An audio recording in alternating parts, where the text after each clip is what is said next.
केंद्रीय मंत्रिमंडल का विस्तार हो चुका है। प्रधानमंत्री मोदी ने अपने मंत्रिमंडल में कई युवा चेहरों पर भरोसा जताया है, तो वहीं मोदी कैबिनेट में महिलाओं की भागीदारी का भी भरपूर ध्यान रखा गया है। उत्तर प्रदेश विधानसभा चुनाव को ध्यान में रखते हुए यूपी के कई बड़े चेहरों को केंद्रीय कैबिनेट में स्थान मिला है। मोदी कैबिनेट में जहां कुछ नए चेहरों को मौका मिला है, तो वहीं कुछ पुराने और दिग्गज नेताओं की छुट्टी भी कर दी गई है। नए मंत्रिमंडल विस्तार में भाजपा के उन सहयोगी दलों को भी शामिल किया गया है जो पहले से मंत्रिमंडल का हिस्सा नहीं थे। उत्तर प्रदेश से अनुप्रिया पटेल, तो बिहार से आरसीपी सिंह एवं पशुपति पारस को भी मोदी मंत्रिमंडल में शामिल किया गया है। केंद्रीय मंत्रिमंडल में शामिल होने पर जहां उत्तर प्रदेश की राजनीतिक पार्टी अपना दल में खुशी का लहर है, तो वहीं इस कैबिनेट विस्तार के बाद बिहार की सियासत में भूचाल आ गया है। दरअसल बिहार में भाजपा की सहयोगी पार्टी जेडीयू को उम्मीद थी कि नए मंत्रिमंडल विस्तार में उनके पार्टी को कम से कम 2 मंत्री पद तो मिलेगा ही, लेकिन ऐसा हुआ नहीं।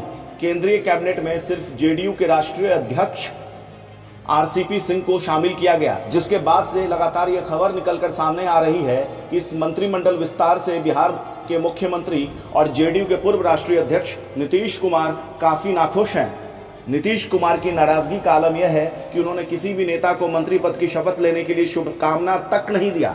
खबर तो यह भी निकलकर सामने आ रही है कि जेडीयू के वर्तमान राष्ट्रीय अध्यक्ष आरसीपी सिंह ने नीतीश कुमार की सहमति के बिना ही मोदी मंत्रिमंडल में शामिल होने का फैसला ले लिया था।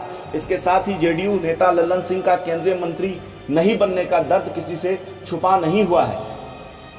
कहा तो यह भी जा रहा है कि ललन सिंह अपने पटना आवास पर एकांतवास में चले गए हैं। मीडिया रिपोर्ट्स की माने तो पशुपति पारस को मंत्री बनाने के लिए बिहार के मुख्यमंत्री नीतीश कुमार ने ललन सिंह की मंत्री पद की बलि चढ़ा दी।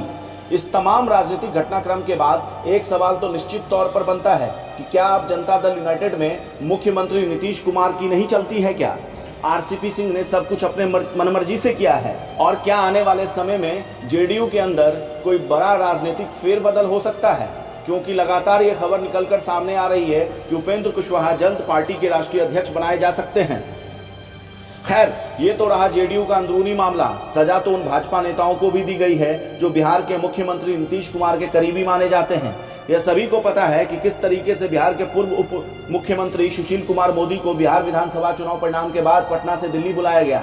यह भरोसा दिलाया गया कि उनको केंद्रीय कैबिनेट में कोई बड़ा पद दिया जा सकता है, लेकिन ऐन मौके पर जिस तरीके से जूनियर मोदी का पत्ता काटा गया, उससे तो यह स्पष्ट हो गया है भाजपा का केंद्रीय नेतृत्व नीतीश कुमार या उनके करीबी किसी भी भाजपाई नेताओं को भाव देने के मूड में नहीं है। सुशील मोदी का तो फिर भी समझ में आता है।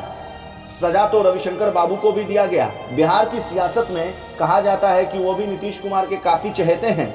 ललन सिंह, रविशंकर प्रसाद और सुशील मोदी का पत्ता काट के भारतीय जनता पार्टी के केंद्रीय नेतृत्व ने यह स्पष्ट कर दिया है कि बेशक बिहार में मुख्यमंत्री नीतीश कुमार हो, लेकिन सरकार भाजपा की है और आने वाले समय में भी भाजपा बड़े भाई की भूमिका में रहेगी, बेशक इसके लिए जेडीयू की नाराजगी क्यों ना मोल लेना पड़े।